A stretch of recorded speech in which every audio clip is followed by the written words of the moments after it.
Hello. It's game week 2. It's Chasing Green Arrows. Thanks everybody for jumping on this morning for me, this afternoon for some of you, this evening for some of you. Big Man Backer is in the house. How you doing, mate? Oh, you can't hear me. That's not a good start, is it? Anyway, hopefully you lot can hear me. Could you just confirm that you can hear my microphone okay and that everything's working all right? It's 6 o'clock in the morning here in San Diego. I've been up for about half an hour or so. And I noticed this morning when I got up that my kids last night have actually been playing with my equipment. And my microphone was in a different spot and all the settings have been turned. So if you could just audio is fine. Good. As long as you can all hear me crystal clear, then Big Man can sort out his glitch and come back. He's had enough. Yeah, Peter says he's had enough. I think he's probably got a bit of maybe jealousy issues today because obviously I smashed game week 1. It might just be that. Oh, here he comes. I'll stop talking about him. Hello, mate. Yeah, I heard you. I heard you be smug about your Game Week 1 rank. Mate, I might as well be smug for 1 week. Many congratulations to you on a phenomenal rank. And I mean, your team looks really good going forward. I see you've avoided most issues as well. I think Quanza is one, which sort of stung all three of us actually, you, me, and Jani. But yeah, you've sort of avoided the big one in Solanke as well, which is actually the big news coming out of the press conferences today. And he's going to be the big one we're going to sort of discuss in the stream. Yeah, we'll dig into that one in a minute for sure. I have had a slight dilemma coming into the game week, but we will go through my team, Big Man teams, and we will also take the season because, the template that we thought of having so this is what happens. As we said in the week leading up to it, we're guessing. You're guessing because you don't actually know what managers have in plan. You don't know what the players have in their thoughts in terms of are they happy to be in the setup that they're in or are they still looking for transfers? And then you get the Quanza one, which Slot's trying to talk him up. It ain't very convincing. Someone says that I have got a sound problem. Yes, I mean, you're audible to me. With this overnight. Oh, hang on, they have. Right, hold on. No. Yeah, this should be okay. Let me try this. How's it sounding now? Slightly better. Any better? But you were audible to me. You were audible to me earlier as well. I think you should check with the audience. Yeah, let us know in the comments, please. Big Man issues too, but Big Man sounds good to me. I sound good to Big Man. I've got a feeling that my kids had changed the setting on this microphone and that, better. Okay, good. I'm glad we've cleared that up before we've got like 45 minutes into the chat. Let's just go into fresh off the press so we can restart this show and actually dig into this Solanke issue. Sure.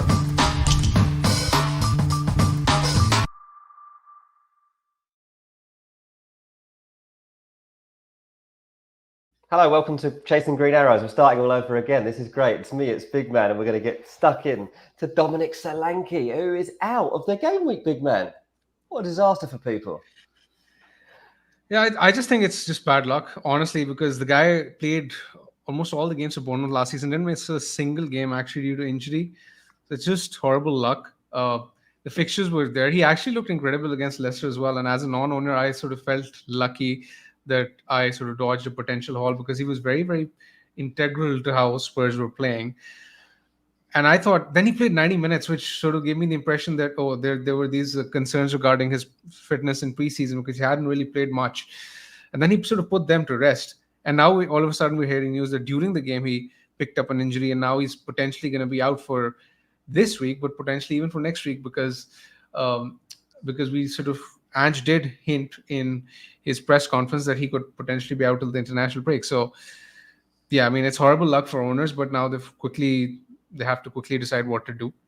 They do have to quickly decide what to do. And I'm sure a few people might well have already made their transfer for the week coming into it. If they had an issue like Quanza or Barco, then there is a very good chance people had already made that transfer. If you are just learning about the Solanke news, yeah, he really is out of this game week. Ange Postecoglou, as we know, we can trust. He has come out and talked about the situation, and he says he got through the game, but it flared up the day afterwards, and he will miss tomorrow's game. There is also the international break coming up. When asked about it a bit further, and says it's not serious, he says Richarlison is ready to go. I mean, is Richarlison a genuine option here, big man, to replace Solanke, or are there better options out there, basically? I'm not sure about Richarlison. The fixture this week is great, but after that, the fixtures aren't great. They're playing Newcastle away, then Arsenal at home. So why do you take the risk with Richarlison when Solanke could potentially be back next week? I don't think it makes sense for a lot of people. Yeah, I mean, sure, Richarlison could do well this week, but it's just 1 week. And besides, Richarlison hasn't played much in preseason either. I mean, we don't know whether he's going to be fit enough to play 90 minutes himself. So, yeah, I think I'd look elsewhere. There's the likes of Armstrong, Muniz, João Pedro, all these sort of guys. They appeal. Calvert-Lewin. I guess your boy as well.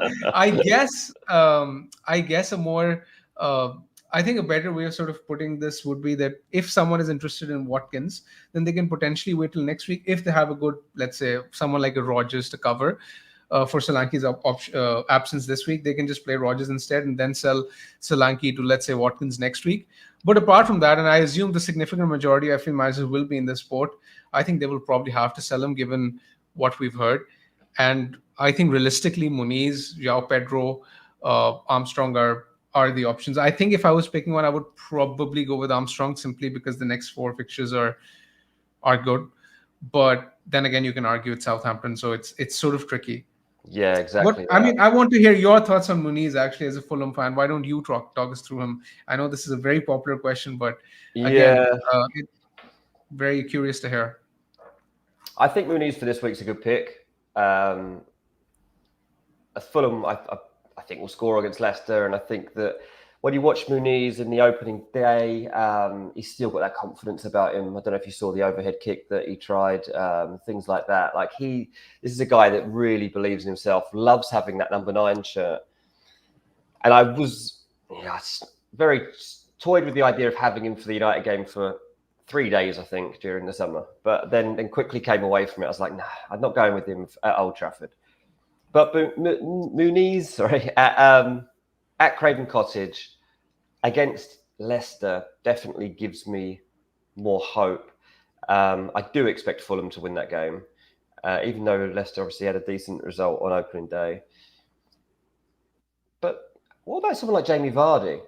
Well, how do you feel about Vardy? Is he just going to be like, we can't trust his minutes and all these sorts of things? Don't know how long he's actually going to play, because he's going to have an impact across the season. It's just, I guess, getting those moments right, and that's probably the biggest risk, isn't it? I agree. I mean, the thing with Vardy is the minutes, basically. I mean, we saw there were times last season in the championship where he didn't actually get regular minutes, and he was sort of used sparingly in certain periods. So I don't think it's going to continue in the Premier League, and I think Leicester might even sign someone. They're actually in the market. I think they've signed Jordan Ayew, are close to signing him, and they might even sign someone else. So I don't trust his minutes at all. I think until at least the window passes, he's not an option at this point in time. Realistically, I think there are options that you can pick in that price range or below if you don't want to go with Watkins next week. Yeah, we'll take this super chat from BMAC. Thank you so much, mate, for your £2. Appreciate that. We will do other questions in a bit, but a super chat gets priority, of course. It says start Minte and Nkunku or Nkunku to Eze, a free transfer to start. I'm interested in your view on this, big man. I've only just got up half an hour ago because it's so early here. But has there been an update on Minte as well in terms of his status? Yeah, he's available. He's available to play. Okay, good. So in that selection dilemma that he was pointing out there, where would you go with the pick? Would you be switching out to Eze? Yeah. I'd play Palmer. I love Eze as a pick. I think Eze has more potential than sorry than Kimmich. Nkunku. I love as a pick, but I just think the value of saving a transfer is bigger than making the swap. I've Mm, sort of said this time and again on various streams this week that um, saving a transfer, for example, to potentially deal with Nkunku later if required. I think he's good to go for this week because Felix I don't think will be ready. Neto is going to play. We've had that update as well.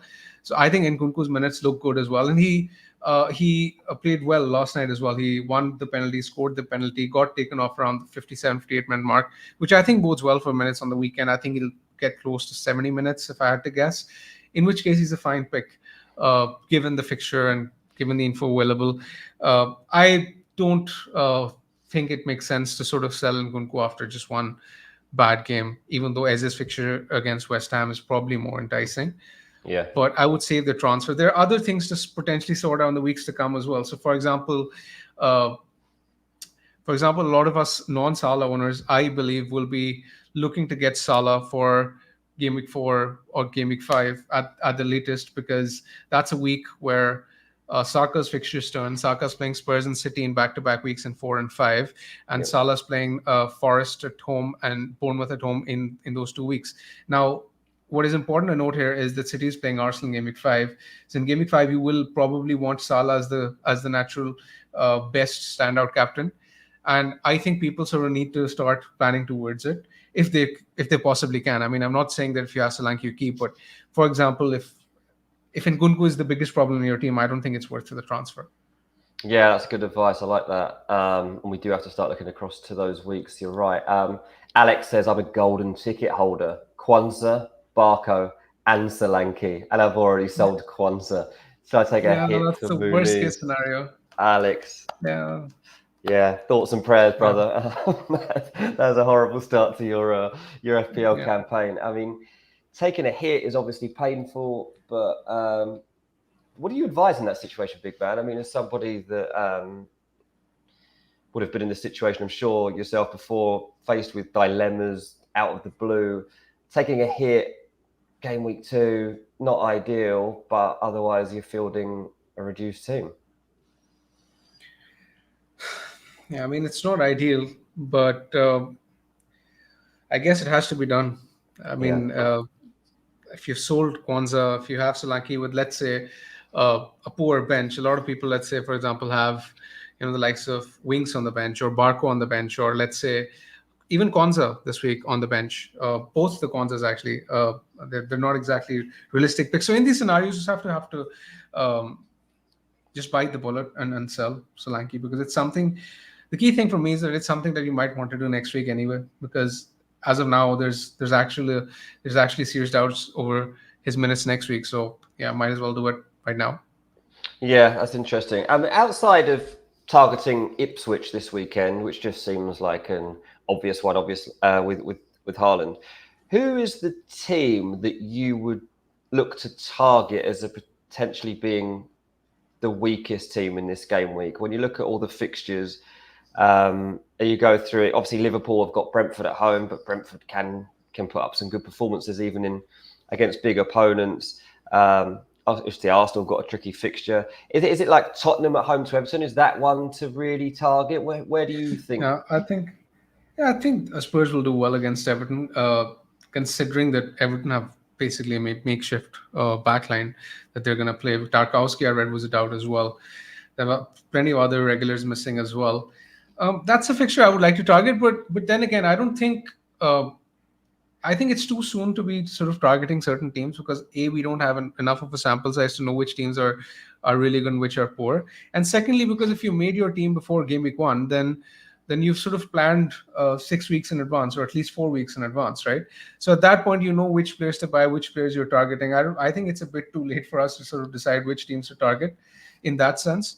So yeah, but if I was picking, let's say if I was on a free hit and I wanted to pick, uh, some attackers, then I would be tempted uh, by City attackers, Spurs attackers, because it's just because of the potential they have. Similarly, Liverpool as well. I think Liverpool could go big against Brentford too. Lovely Hi, stuff. Gucci. Thanks very much for the very generous super chat. Hey, go boys. Happy to get both you a coffee in Johnny's absence. Go easy on them this week, team. Liking your decision picks. Yeah. Oh, mate, the bubble will burst. I'm really not going to get too gloaty over this. But obviously, I've got to enjoy my moments, haven't I, across the season? Thank you for the coffee. I will definitely be needing that after my early start today. ISG says money is funding Dean's ring light. Can you tell my lighting's a bit better today? I've got a ring light, everyone. It has finally come through. So I've got a new ring light, and I mean, sadly, you can now see me clearer, which probably isn't great when I've just got up 45 minutes ago. But yeah, thank you for buying me a new ring light, I guess. Espresso for Dean, says British. Yeah, exactly that. I'll tell you what, we're 20 minutes into the show. Let's just quickly start running through our teams. Let's start with Big Man's. And Big Man, while you're talking, I'm going to quickly run away from the desk. I've just noticed that the power is not on to my laptop, and that means it's going to die in the next 10 minutes. Sure. So you start chatting through your team, and I'll be back in about one minute. Sure. So I'll run you through my team in the meanwhile. I'll be saving a transfer this week. Hopefully, if we hear nothing else before the deadline, at the rate at which things are going, we might. But as of now, as things stand, I'm fairly comfortable with the idea of saving a transfer before the deadline.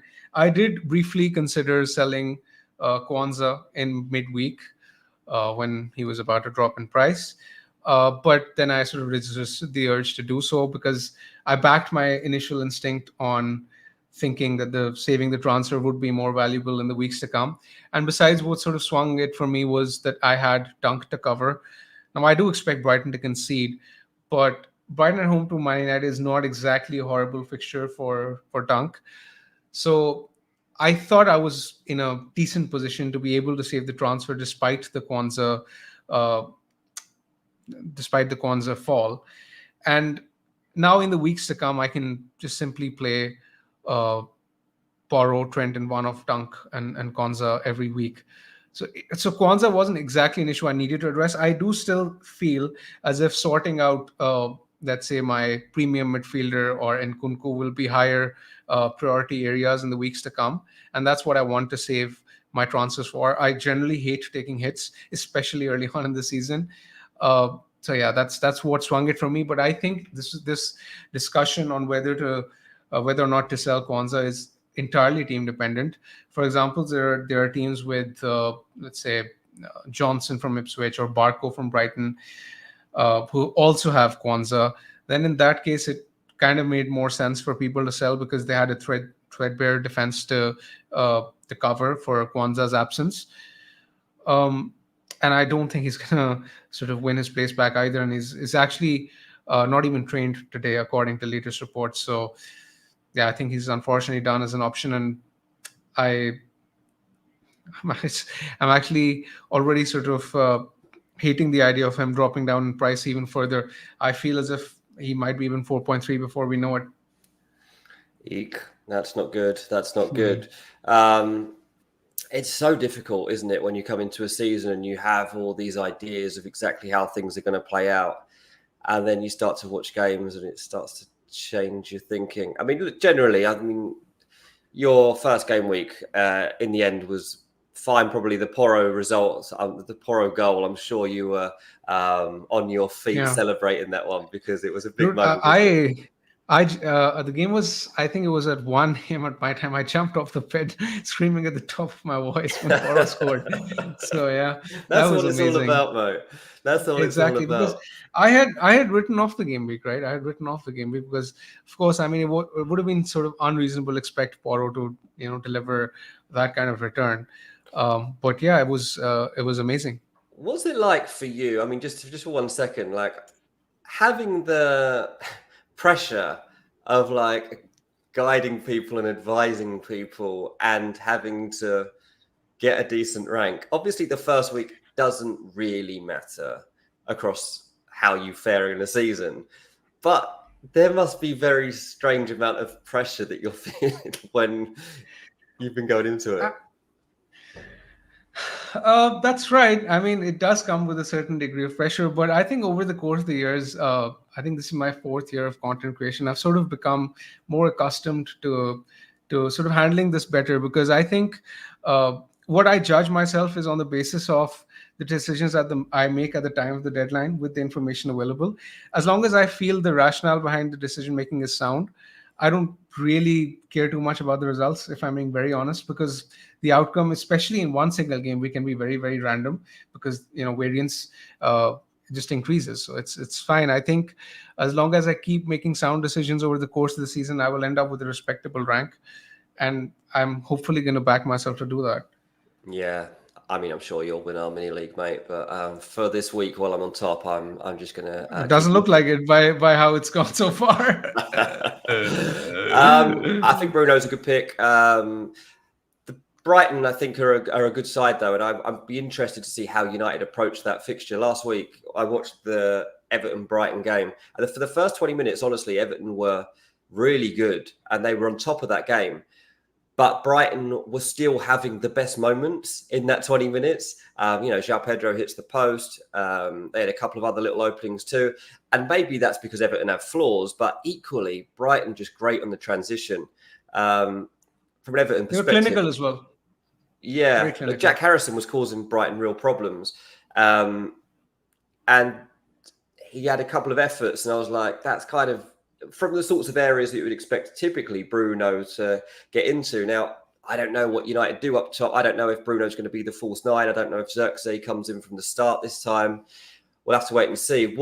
I imagine you would prefer to see Bruno in a more familiar role, would you, rather than having his back to goal as a false nine? Yeah, I think that would probably work better because. But again, it comes with both sides of the coin, because even last week he did have a couple of chances to score, and had he scored, then I'm not sure we would be having this discussion, right? So I think either way, he's still a fine pick. It's not as if I have a very strong preference of him playing the false nine or playing behind the striker. I still think he's a fine pick, and he's just gonna sort of get me points more often than not. Yeah, the thing with Bruno is I prefer him arriving in areas rather than already being in those areas. And that's the problem. And the sort of chance he was presented, they're obviously still good chances for him, and he's great. So he'll be able to take some of them. But they're not the chances that I would see him as wanting as much over the course of a season as opposed to his traditional goal-scoring areas. But yeah, I think that Bruno is someone that you'll be sticking with for a while, because you'll reap the rewards of that one. And Kunku, yes, we don't know what we're getting with Chelsea week by week. I think that's going to be something that you'll be gauging as we go through. Saka, sensational game week one, really, in terms of what we're looking for in terms of FPL output. So we'll be trusting him. João Pedro, as I say, had a good impact for Brighton, so I think that's a decent pick. And you haven't got the Solanke issue to deal with, and Porro is now been deemed fit to play. So your team's looking good, mate. I think you'll be absolutely sound this week. If you're just joining us, Dominic Solanke has been ruled out of game week 2, so make sure that you are addressing that ahead of deadline. There's no chance of him playing, so don't even for a second just try and see it out. It's not going to be worth it. So unless you've got a good sub coming in, let's see what you can come. Dean, presumably, one last question that I have regarding my team. Okay, assuming you were in my position with this team, would you have sold Quanza before the price rise? I'm sort of curious to hear your thoughts on which way you would have gone before the price drop. Sorry. Yeah, I did. I had Quanza and I sold him immediately. And I've swapped him for Anthony Robinson. This actually is a good segue into your team. So let's bring Dean's team up on screen. Yeah, absolutely. I was so stunned and annoyed when Quanza was subbed at halftime. It's so rare that you get a defender just dragged at halftime. And it's Arne Slot obviously making a mark, showing his ruthlessness, but also giving us an indication of the fact that he has certain standards and sees certain things and he won't risk it. And obviously he was concerned about Quanza's abilities. And he even has said now in the build up to this week that Quanza's picked up a knock in training on Tuesday or something, which, whatever, he's just not playing, is he? Quanza's not going to be starting this game week. It seems extremely unlikely anyway. So I went early by replacing him and and getting Robinson in.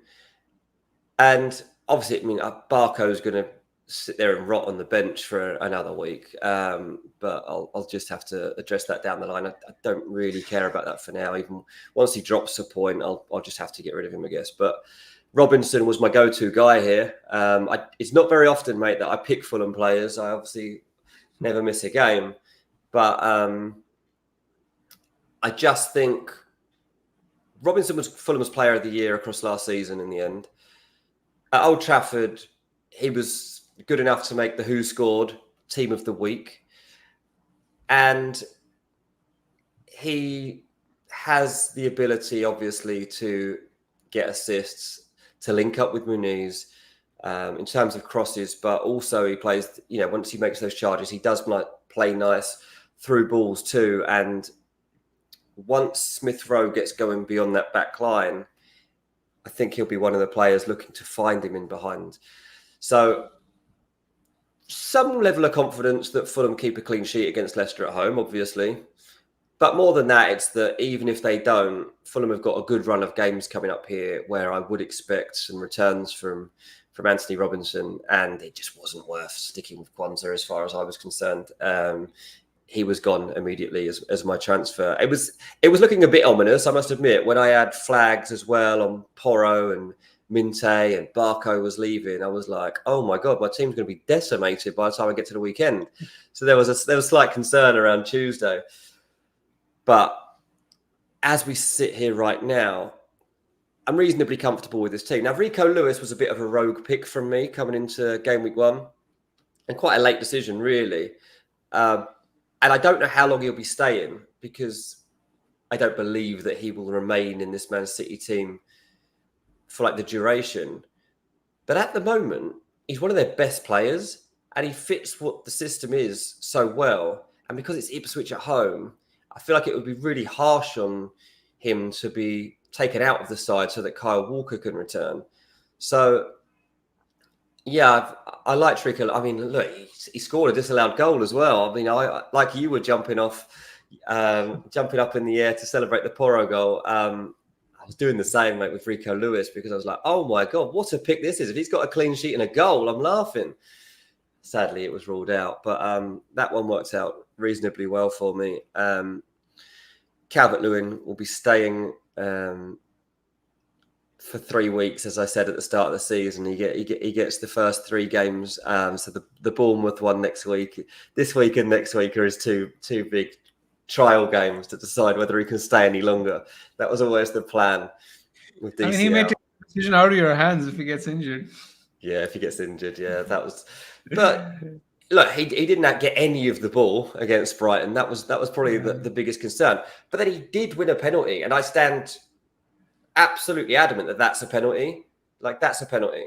It's a wild challenge, and irrelevant of whether Calvert-Lewin stands on his foot. The reason he stands on his foot is because he's made a wild challenge and he's sliding in. Calvert-Lewin didn't know he was going to be there. And so as far as I'm concerned, that shouldn't be overturned. But you could argue it shouldn't be given in the first place, but I don't think you can properly argue that you can overturn that decision. So I was actually shocked that happened. And obviously there was some frustration around that. Some people said that Calvert-Lewin wasn't going to take the penalty, which was interesting. Apparently Dwight McNeil had the ball in his hands, which at the time I didn't actually notice. But yeah, it was a slight annoyance. Watching Tottenham on Monday, we're seeing the same old thing repeated, whereby complete dominance across the first half, complete control, and then Spurs being Spurs, it's all gone to pot and they should have lost the game. So that's some reason for me to stick with Calvert-Lewin. Obviously, I can't mess around with it anyway because I've already made my transfer. A few people, big man, have started mentioning Evan Nielsen as an option to come in up top, and obviously he has been declared available now. 6 million. And he's 6 million. Yeah. So as a Solanke replacement, coming into the game week, and Bournemouth are going to be a decent team, I think, across this season. They got Newcastle at home this weekend. Is it too soon to be going to Evan Nielsen? Would you want to see him in action first, or how would you read that situation? Yeah, I mean, ideally, I'd want to see a bit more of him before going there. I'm not exactly sure how many minutes he's going to play, how many minutes he's going to be fit for. And besides, the fixtures aren't exactly amazing to start off with. So, for example, they're playing Newcastle, Everton away, Chelsea at home, Liverpool away in the next four. So the fixtures aren't amazing. I think you can afford to wait. It's not as if he's playing some of the promoted teams in the Yeah. short run. So I think he's easily someone I'd wait and see. A couple of points regarding your team. So you mentioned that you sold Quanza in your team. I think for your team it made perfect sense because you have Barco, you have Mosquera, two players who are not going to cover for Kwanza's absence this week. So I think in your case it made perfect sense to Mm. sell him. So I think that's a decision. But I think it was actually taken out of your hands. It was that It kind obvious of, actually. yeah, Yeah, it was yeah, that exactly. obvious. I'm glad you And say that. similarly, yeah, I'm actually very jealous of your Rico Lewis pick. I think he's a phenomenal pick for game week 2. Actually, I think he's an incredible differential to have, and I think he can go big this week. Uh, I mean, I know a few managers who have bought him this week, but again, they've only sort of done it because they had a decent defense to cover for Lewis's absence in the weeks to come. Because you would probably expect Walker to come back in sooner rather than later. I don't think it would be this week because he hasn't really played enough minutes to start as yet. But I think gradually he's going to get eased back into action. Till then, Lewis will be a very good pick, and yeah, very jealous of that, mate. Yeah, there's some good quotes from him from Pep Guardiola on him actually. He said, "We judge Rico Lewis because he is small, but he saved a goal because he's always in position. 1-against-1 defensively is unbelievable, and in the pockets he moves like few players I've seen in my whole life. He does everything good. Honestly, Rico is a top player." So yeah, do I think he'll stay in the team all season? No, but I mean, I'd be amazed if he didn't start against Ipswich at home based on what we saw last week. And at 4.5 million, yeah, I feel like that was probably the gold that I unearthed in the hours before deadline last week, because I only put Rico Lewis in on the Thursday. It was just because I was looking at my team and I was like, I have no Man City defence, and they are probably going to keep clean sheets for the first 2 weeks because I didn't trust Chelsea to score, and they're playing Ipswich at home. So I couldn't get to Vardy, who I would have wanted ideally. And I was like, hang on, Rico Lewis is going to be playing. Rico Lewis is going to be starting the season for Man City and he's 4.5. Like, we should have been talking about this way more than we have. So, yeah, thanks, mate. I was pleased with that pick for sure. Thanks to everybody that's joining us. There's over 400 of you in right now. If you enjoy what you're seeing, like and subscribe as always, and spread the word if you're brave enough to not give away the secrets of CGA to your mates as well and get them involved in the greatest FPL show on YouTube. I've just made that up, but I reckon it probably is. Big man, what shall we talk about next? Do you want to start taking questions now, or is there anything you would like Yeah, to address specifically? I think let's take questions because a lot of people would be curious to hear about Solanke, Quanza. Let's just take questions from the community. Okay, cool. K-Man says hold Solanke and roll. Don't do that. FPL Mitchell, is Solanke Muniz a good move? I mean, it's as good a move I think you could make in that position this week. If you got a free transfer, you haven't used it, and you're now learning that Solanke is not going to be there, and you just need someone that's going to kind of take up that threat for this week, then Muniz at home to Leicester, guaranteed to start. Should be guaranteed over 60 minutes as well. I'm not saying that he'll finish that game because I'm sure he won't. At some point, he'll get subbed and Jimenez or Stansfield will come in for him. But yeah, I think he's a good pick. Mateta for Solanke is an interesting one. Mateta obviously enjoying life under Glasner generally, I think. I didn't see as much of the Palace game, so I didn't see how they played all in. I just saw the highlights. What do you think about Mateta as a replacement for him? I mean, I was sort of concerned that he got subbed around the 45-minute mark. He was subbed at halftime. I watched the game. His touch was a bit off. It looked a bit rusty. So, yeah, I don't think I'd go there personally because I think there's a genuine concern over his minutes. Even if he does start, there's a risk of him getting subbed early, which isn't ideal. Yeah, absolutely. British 87, sorry, before I get to that Saka question, says Chris Wood gets no love. And I think this is worth addressing, actually, because I don't know if I said it here or if I said it on Ranks FC, my podcast the other day, but Chris Wood, I don't think he's a particularly good footballer, right? Considering the size of him, considering how long he's been around, considering what his strength should be, I always feel a little bit shortchanged by what I'm seeing in Chris Wood. I feel like his touch can be a bit slack, doesn't always use his body to his advantage. But one thing I cannot take away from Chris Wood is his goal threat and the fact that he is hitting the net. So sometimes you could be watching a game and you think, oh, I'm not sure about this guy. But he's actually becoming quite a dependable asset. And when you're looking around that price range, I do think that actually that Chris Wood is becoming somebody to start to consider. This week, Nottingham Forest go to Southampton. Southampton are going to be one of the worst teams in this division. So I think actually Chris Wood isn't a bad pick for this week. What are your thoughts on him? I think the news of Nketiah signing is enough to put me off Chris Wood, because Nketiah is close to move to Forest, and I think that's going to be bad for Wood's minutes. I think, in fact, people who have him should potentially start planning a way out rather than the other way around. I think he's more of a sell soon than a buy soon. Oh, yeah. I mean, obviously, yeah, the Nketiah one does throw a spanner in the works for him, but I still think he'll get good minutes. And I guess the other thing with Wood is that he can have impact. And I'm not as much. I know that a lot of you guys address minutes and you want guaranteed minutes, and I completely understand that. But I also see there are some players and teams in this league that just make good impacts, and I think that Wood could still be considered to be that. And actually, to go off piece a little bit, Aston Villa are the perfect example of like depth players making a difference. I mean, you see Aston Villa in the West Ham game, and suddenly 3 substitutes, Maatsen, Ramsey, and John Duran, all combined to come up with the moment that decides that game for Duran to score the goal.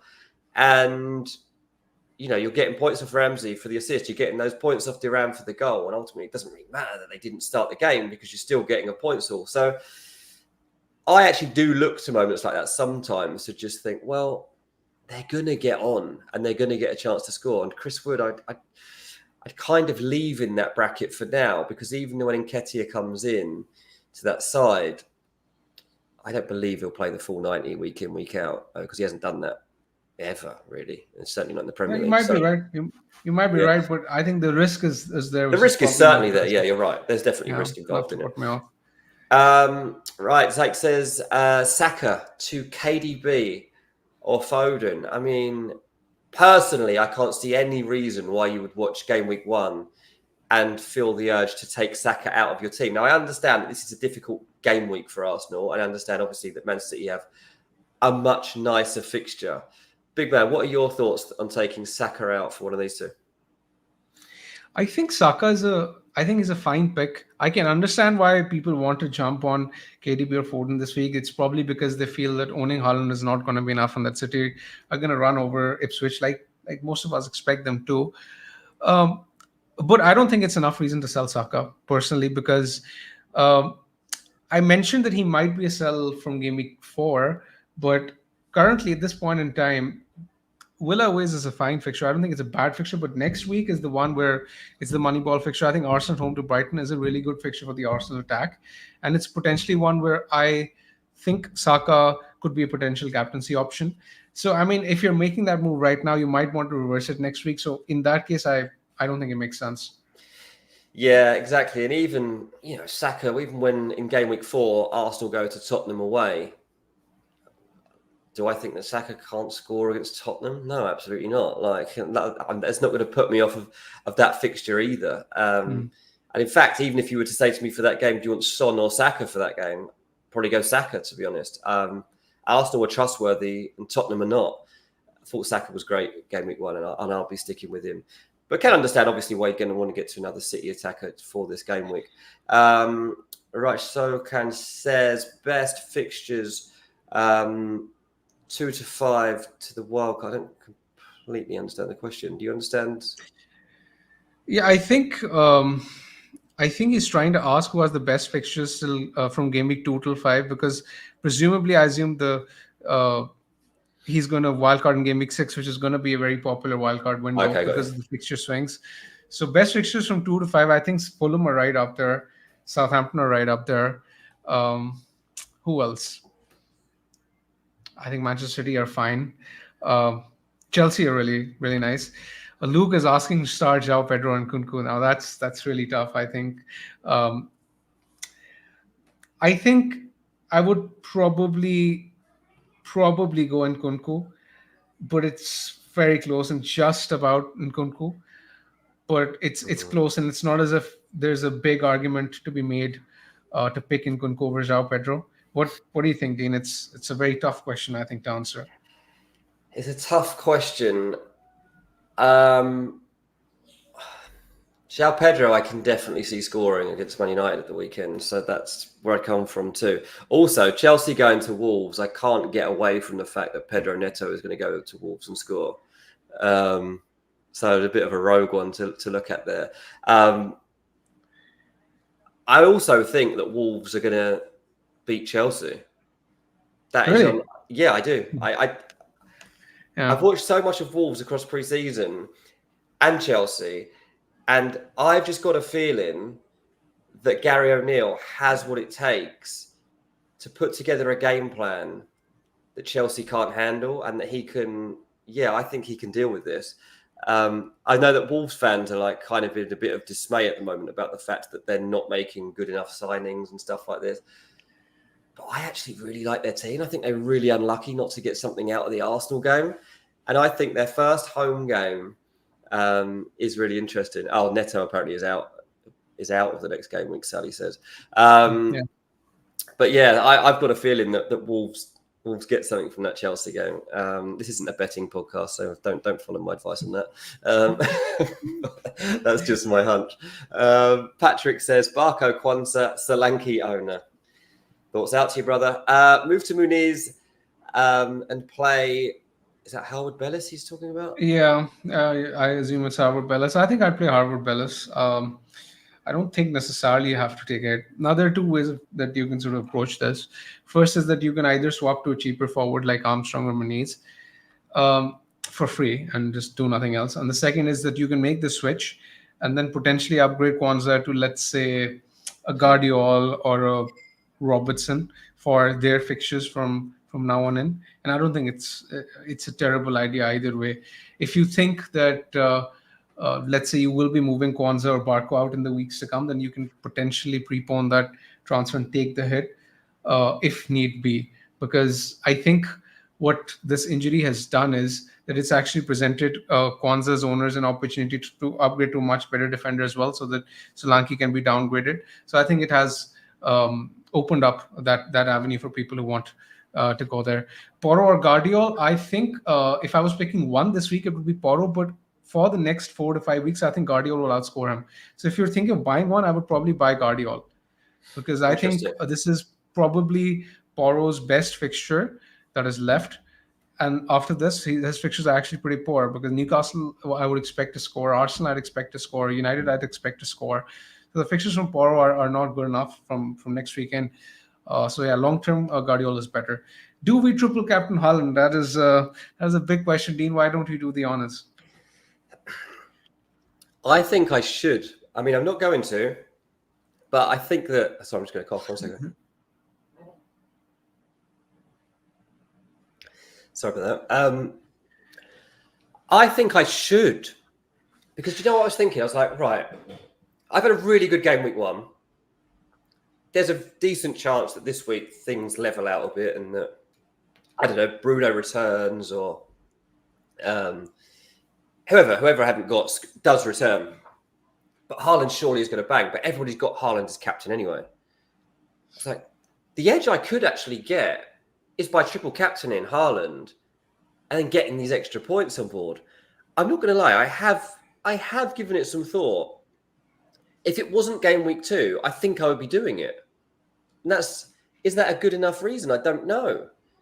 obviously, like, people hold back triple captaincy for double game weeks for good reason, because it's giving you much more chance of big hauls.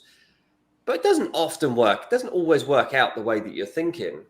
So I'll probably just won't be brave enough to do it, and I'll probably, well, not probably, I will totally regret it if I do it and Haaland only scores one, and you've all got it in the can to come later on down the road when he gets a double game week and he gets two easy opponents.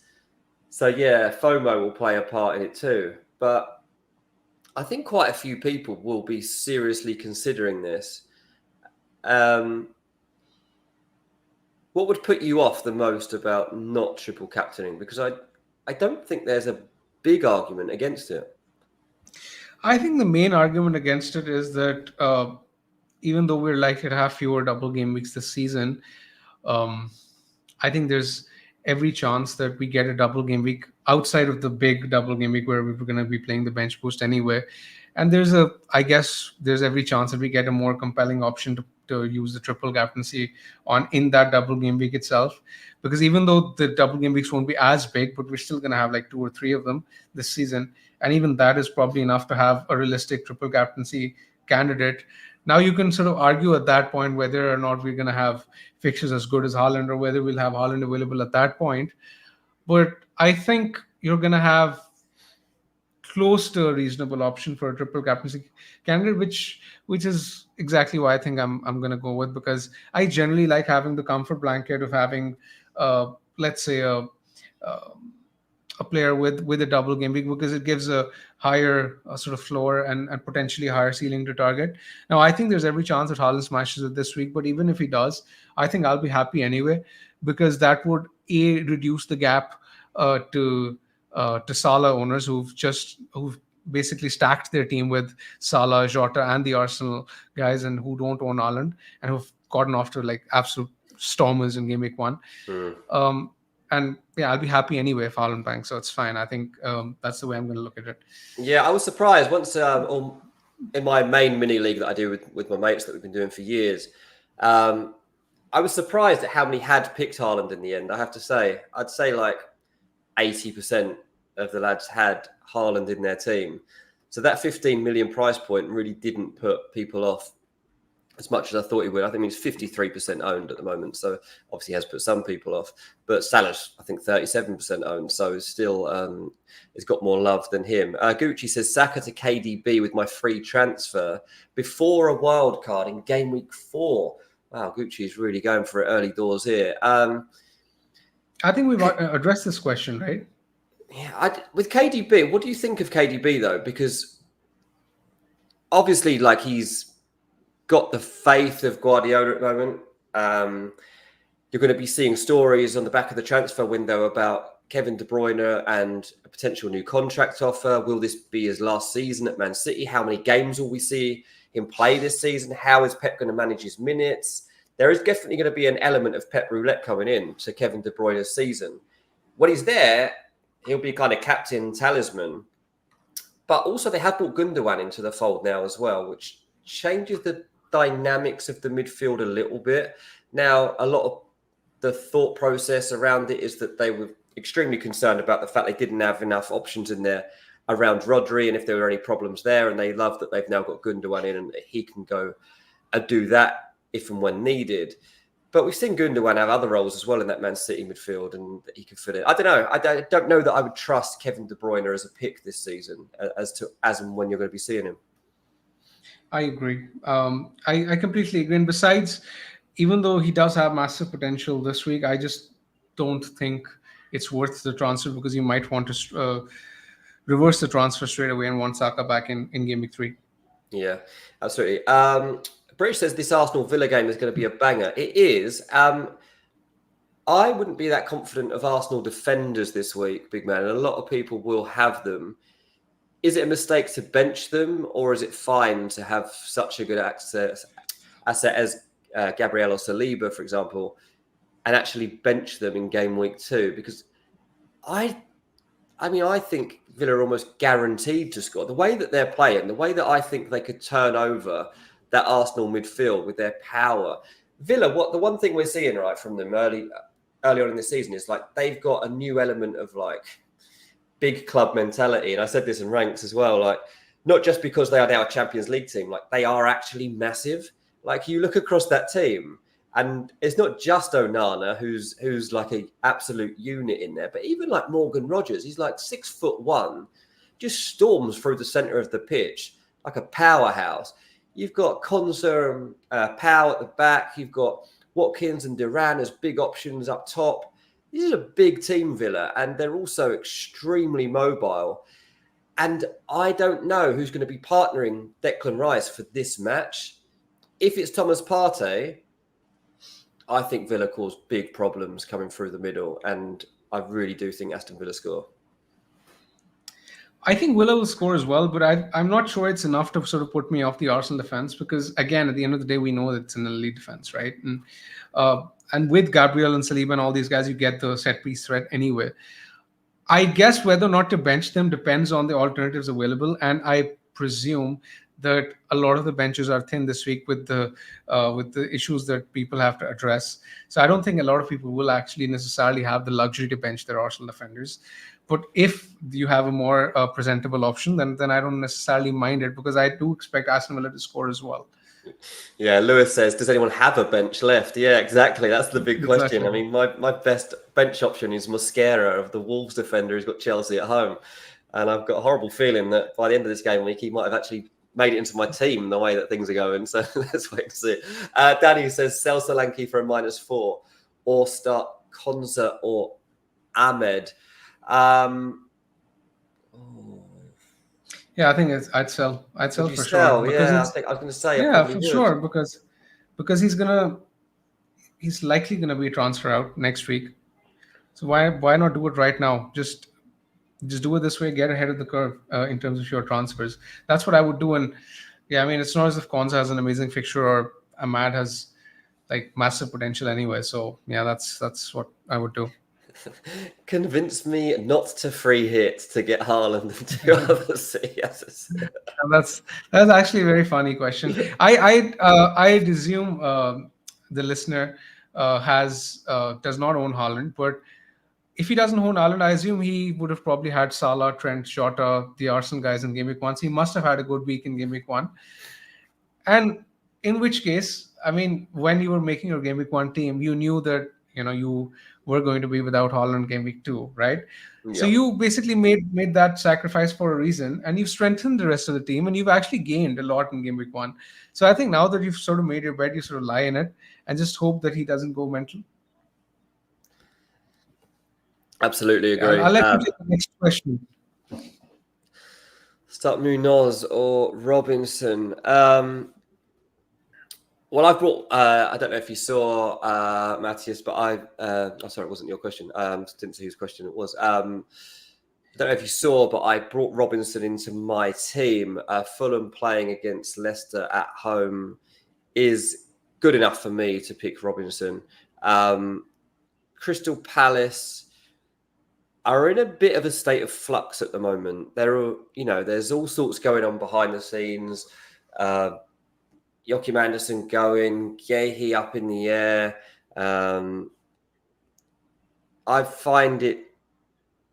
Yeah, I don't think I would touch Palace at the moment. I think across the season, Palace will end up being fine, and I don't think this is a team that's got too much to worry about. I would just go with Robinson this week. I mean, Fulham will be sound, and he's almost guaranteed to play the 90 minutes against Leicester, so why not? I would flip a coin. I think it's a very close call. I would flip a coin. I get it. I mean, there's a bit of bias, obviously, from me and Robinson, but start Quanza or Winks for Solanke or... Yeah, we just answered this like a couple of minutes ago. Same question. Yeah. Start Wood or Nkunku. Look, I'm going to big up my boy Wood after what I said. Like, not a good footballer, but a good FPLer. I'm going with him. I'd go with Nkunku, personally. Start Nkunku or Smith Rowe, I think Nkunku, personally. I go Smith Rowe on that one, I think. Smith Rowe for a home debut goal. Rico Lewis or Robinson? Oh, I mean, Rico Lewis. I think this depends on... This game week. Yeah. If you're buying one, I would probably buy Robinson for the security. But if you want just for this game week alone, and you're, let's say you've decided a wild card early, or you have a decent bench to cover for Lewis's absence, then I would go Lewis. I'd love a Brighton attacking asset, but I can't decide. What do you guys think?